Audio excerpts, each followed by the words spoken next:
안녕하세요. 이완희 목사입니다. 얼마 전에 우리나라 국가인권위원장을 임명하는 일이 있었습니다. 여러 가지 에피소드가 있었는데 그래도 감사하게 잘 통과해서 제가 확인해 보니까 한 9월 6일자 신문에 이미 이렇게 취임을 하신 걸로 그렇게 나타나고 있더라고요. 근데 한창 이 사람이 과연 인권위원장으로서 합당한 사람이냐 이제 질의하는 그런 과정 가운데 많은 에피소드가 있었죠. 그 질의 시간에 이 후보분이 자신의 그런 신앙을 고백하고 자신은 창조론을 믿는다고 고백하고 또 현재 이 나라의 교육 분야에 있어서 진화론뿐만 아니라 창조론이 함께 가르쳐져야 한다라고 주장을 했고 또 진화론이 과학적 근거가 없기 때문에 자신은 믿지 않는다 이렇게 고백을 했을 때에 참 그 부분은 대단한 것 같아요. 이렇게 또 공인의 자리에서 많은 사람들이 그런 어떤 매체나 미디어를 통해서 다 지켜보고 있는 가운데 자신의 그런 어떤 신앙을 고백하고 확고하게 고백한다라는 것이 그리고 자신의 어떤 차별금지법을 자신은 어떤 신앙적인 사유로 그런 어떤 법조인의 위치에서 바라봤을 때에 합당치 않은 부분들이 분명히 있기 때문에 반대한다라는 의견을 사실은 오늘날 어떤 시대의 그런 어떤 흐름을 생각할 때에 그런 고백을 하는 것이 쉽지 않은데 그런 고백을 했었죠. 그런데 그런 내용들이 그런 신앙 고백적인 내용들이 이제 막 화두가 되면서 엄청나게 조리돌림 당하는 모습을 우리가 보았습니다. 심지어는 그 질의를 하는 어떤 의원은 제가 깜짝 놀란 것이 그분도 목회학 석사까지 하신 분이라고 하는데 자신도 신앙이 있다고 하면서 창조론을 믿는다고 하니까 뭐 기독교 탈레반이다 이런 모욕스러운 그런 언행까지 서슴지 않고 사용하는 것을 보았습니다. 그것을 질의하는 그런 어떤 의원들의 그런 모습을 보니까 마치 진화론이 절대 진리인 것처럼 원숭이가 사람이 되었다라는 진화론이 절대적인 어떤 진리인 것처럼 그것을 믿지 않는 것이 미개하고 완전히 무슨 반인륜적인 것처럼 그렇게 완전히 사람을 매도하고 그렇게 가혹하게 그렇게 공격하는 모습을 보게 되었는데 참 그런 장면을 보면서 참 아이러니하고 참 모순적이고 불합리하다라는 생각을 갖게 되었습니다. 1800년대에 머리를 든 진화론이 진리로 추앙받는 비이성적인 시대인 것이죠. 비진리가 그것도 진리일 수 없는, 진리에 근접할 수 없는 그런 인간의 가설이 진리의 위치에 가 있으니까 오히려 진리를 말하는 사람들이 지금 차별금지법이 통과되지도 않았는데도 불구하고 이미 우리가 우려하고 있는 어떤 역차별의 모습을 그 광경을 통해서 우리가 확인할 수가 있었습니다. 그런데 만약에 이 나라의 어떤 차별금지법이라는 것이 통과되고 그러한 어떤 비진리가 완전히 어떤 힘을 얻게 되는 그런 힘을 실어주게 될 때에 정상적으로 사고하는 사람들과 특별히 우리 신앙인들이 겪게 될 수모와 그리고 역차별이 얼마나 심할지 우리는 그것을 우리가 추측해 보는 것은 결코 어렵지 않습니다. 사실은 이 이슈가 이미 좀 시간이 지났고 많은 분들이 이 이슈에 대해서 다뤘습니다. 근데 좀 늦은 감이 있지만 저는 그 광경을 보면서 우리 시대에 함께 좀 함께 생각해 봐야 할 영적인 메시지가 있다라고 저는 느끼게 되었습니다. 저는 정말 사방으로 우겨싸임을 당해서 그렇게 조리돌림을 당하는 한 사람의 신앙인을 보면서 마치 계시록의 마지막 날 나타나는 하나님의 백성들을 둘러싼 그런 어떤 이방 나라들을 보는 것과 같은 그런 모습을 느끼게 되었습니다. 성경을 읽어보면 마지막 때에 이제 어떤 일이 일어나냐면 내가 보매 그 짐승과 땅의 임금들과 그들의 군대들이 모여서 그 말탄 자와 그의 군대와 더불어 전쟁을 일으킬 것이다 그렇게 말씀하고 있거든요. 그 말탄 자는 이제 예수 그리스도 우리 왕 되신 예수 그리스도를 의미하는 것이죠. 주와 그의 백성들을 온 이방 나라들 그런 권세자들이 둘러싸고 그렇게 이제 전쟁을 걸어오는 장면을 보게 됩니다. 근데 저는 요번에 그런 어떤 청문회를 보게 되면서 정말 이 시대 그리스도인들이 정말 사방으로 우겨싸임을 받고 있구나. 이제 조금 더 시간이 지나면 이 우겨싸임과 이 모멸감이, 이 어떤 영적인 그런 어떤 싸움이 더 거칠어지고 그리스도인들이 이대로 방치되었다가는 정말 이방 나라들에 둘러싸여서 완전 큰 위기를 맞겠구나라는 생각을 갖게 되었습니다. 마치 하나님의 백성들을 둘러싸고 조리돌림하는 그런 이방 나라들의 모습을 보는 것 같았습니다. 근데 이 광경을 보면서 저는 두 가지 생각을 하게 되었고, 그 두 가지 생각을 여러분들과 함께 나누고자 합니다. 한 가지는 무엇이냐면, 오히려 이런 시대에 우리가 그리스도인으로서 가져야 할 책임이 무엇인가를 우리가 생각해 보게 되었습니다. 우리의 책임은 무엇이냐면, 이 시대 가운데 이 세상의 한복판에서 최소한 우리가 가진 신앙의 가치관이 우리 세대의 중요한 견해이고 의견이라는 공감대를 형성할 수 있어야 한다라는 것입니다. 그것은 저절로 이루어지는 것이 아니라 마치 진화론이 마치 정말 진리인 것처럼 추앙받는 시대 가운데 원숭이가 변해서 인간이 되었다라는 것이 마치 진리인 것처럼 이렇게 떠받들어지는 이 비이성적인 시대 가운데 우리가 적어도 우리가 믿는 신앙의 가치관, 하나님이 세상 천지만물을 창조하셨고 인간을 흙으로 지으시고 하나님의 숨결을 불어넣으셔서 인간은 하나님의 형상으로 지어진 피조물이라는 이런 신앙의 가치관, 하나님은 인류에게 죄가 아니라 거룩함을 요구하신다라는 이러한 가치관이 우리 시대의 또 하나의 아주 중대한 가치관이라는 것을 어필하지 않으면 이보다 더 심한 억눌림과 교회가 세상으로부터 계속해서 조리돌림을 당할 수밖에 없는 그러한 이제 위기를 우리가 직면해야 한다라고 생각을 합니다. 이미 그런 시대가 되었고요. 우리가 우리의 책임을 다해 이 시대를 살아가는 그리스도인으로서 책임을 다해야 정말 이런 이보다 더한 역차별들이 마치 교양인 것처럼 둔갑하지 못할 것입니다.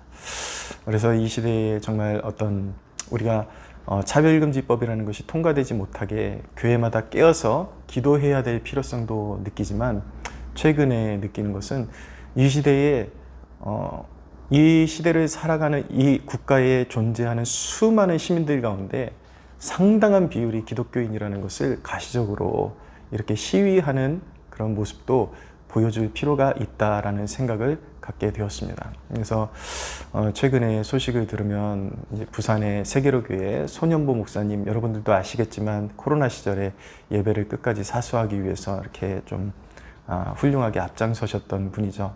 손현보 목사님이 앞장서서 이제 각 교단과 이런 교단장들, 이렇게 또 대형교회 목사님들을 이렇게 단합시키는 역할을 하고 계신 것 같아요. 그래서 이제 뭐 사랑의 교회나 뭐 또 대전에 또 오정호 목사님, 또 백석교단, 여러 이제 이렇게 메인 복음지 교단에 속한 교회들을 설득하고, 그래서 아마 10월 27일 오후 2시부터 시청과 광화문 광장에 우리 그리스도인들이 다 모여서 한번 연합하자라는 취지로 그렇게 계획을 하고 있는 것으로 알고 있습니다.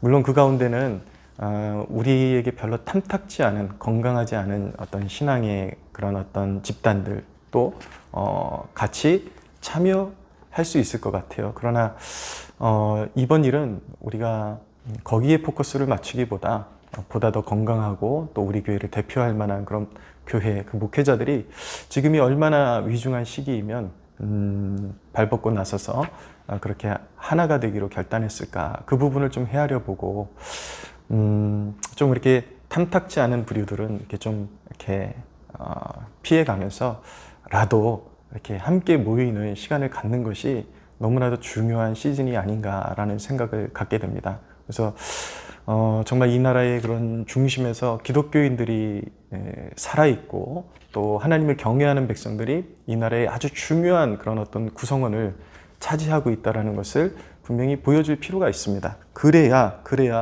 이 땅의 권력자들이나 또 헛된 일들을 꾸미는 어떤 정치인들이 또다시 그런 어떤 매체나 이런 국민들 앞에서 기독교인들을 조롱하고 또 노골적으로 하나님을 이렇게 조롱하는 일들이 어려워질 것이라고 저는 생각을 합니다. 그런 사회적인 분위기를 만들어갈 책임, 그리고 함부로 하나님을 대적하는 법안들을 상정하지 못하도록 그렇게 분위기를 만들어줄 책임이 우리 세대, 우리 그리스도인들에게 있다라고 생각을 합니다. 그래서 의식 있는 그리스도인들마다 깨어서 이 온 대한민국 교회들이 연합하는 이 자리에 또 함께 하기를 소원해 봅니다. 한 가지는 우리의 책임에 대해서 생각해 보았고요. 또 한 가지는 마지막 날 과연 승리자는 누구인가, 이거를 우리가 한번 생각해 볼 필요가 있습니다. 많은 그리스도인들이 세상의 분위기가 그러니까 위축돼서 살잖아요. 내가 그리스도인이라는 거 내세우기도 또 부끄러울 수 있고 꺼려질 수도 있고, 물론 진정한 거듭난 하나님의 자녀들이라면 그런 걱정은 하지 않을 테지만, 믿음이 약한 자들은 교회의 분위기나 이런 것을 통해서 사회에 자기의 어떤 신앙을 또 그 세상의 한복판에서 고백하는데 어려움을 느끼리라고 생각을 하게 됩니다. 그러나 우리가 이 시점에서 생각해 봐야 될 것은 무엇인가? 과연 세상의 마지막 날에 마지막 최후의 승리자는 누구인가? 우리가 신앙생활할 때에 그것을 꼭 마음에 새기고 신앙생활할 필요가 있습니다.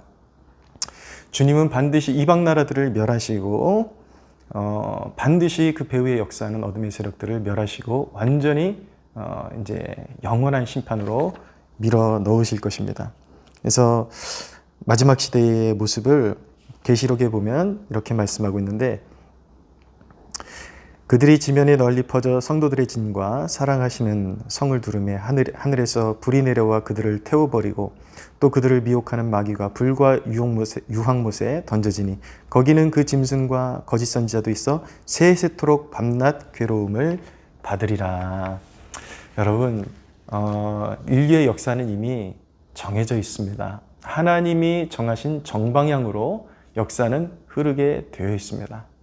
그러므로 우리 그리스도인들이 세상에서 아무리 우리의 신앙의 가치관 때문에 조리돌림을 당한다 할지라도 우리는 두려워할 필요가 없고, 우리가 가지고 있는 신앙의 가치관을 어필하는 것을 부끄러워할 필요가 전혀 없는 것입니다. 그런데 저는 여기서 말씀드리고 싶은 것은, 세상의 권세와 마귀와 이방 나라들이 다 불로 태움을 받고 영원히 지옥불에 떨어지고 멸망할 것이기 때문에 우리가 가슴을 펴고 우쭐대자, 그런 말씀을 전하고 싶은 것이 아닙니다. 오히려 하나님을 모르는 자들 그리고 믿지 않는 자들에게 영원한 심판은 작정되어 있기 때문에 우리가 시대를 살아가는 그리스도인으로서 어떤 우쭐함보다 선교의 사명에 대한 더욱더 무게감을 느껴야 한다는 것입니다. 여러분, 저들이 왜 저렇게 대적질을 하고 사는 것일까요? 하나님을 모르기 때문인 것이죠. 영적으로 눈이 가려져 있기 때문에 그런 것입니다. 우리의 사명은 그 누가 눈뜨게 될지는 우리는 알지 못하지만 한 사람이라도 더 눈뜨게 하기 위해서 마지막 시대에 더욱더 심혈을 기울여야 한다는 것입니다. 싸울 땐 싸워야 되지만 영혼에 대한 긍휼도 우리가 잃지 말고 복음을 전해야 되는 것이죠.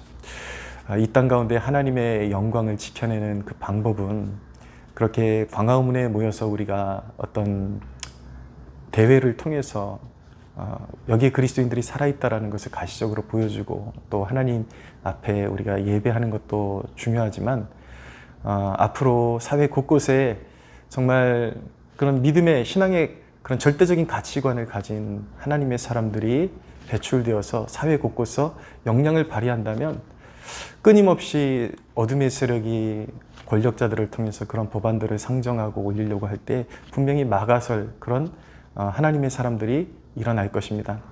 이 나라가 일제치하에서 이제 망하고 완전히 이제 망해갈 때에 그런, 여러분들 우리 알고 있는 스토리 있지 않습니까? 한성 감옥에 있던 우리 이승만 대통령을 비롯해서 선교사들의 복음을 전해받은 그런 이 땅의 그런 일꾼들이 비록 작은 무리였지만 그들이 예수의 비전을 품고 이제 그 비전을 품고 이제 일어났을 때에 이 땅에 대한민국이라는 나라가 또 이렇게 일어나지 않았습니까?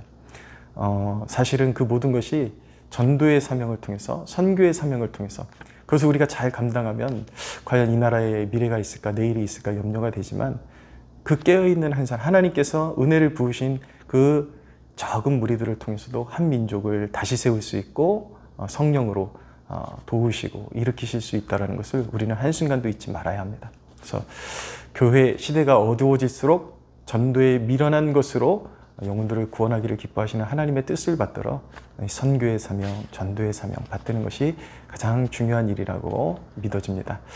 이 두 가지를 꼭 우리가 기억하기를 원합니다. 이 시대에 우리의 책임이 있다. 그리고 또한 우리가 받들어야 될 영적인 사명이 있다.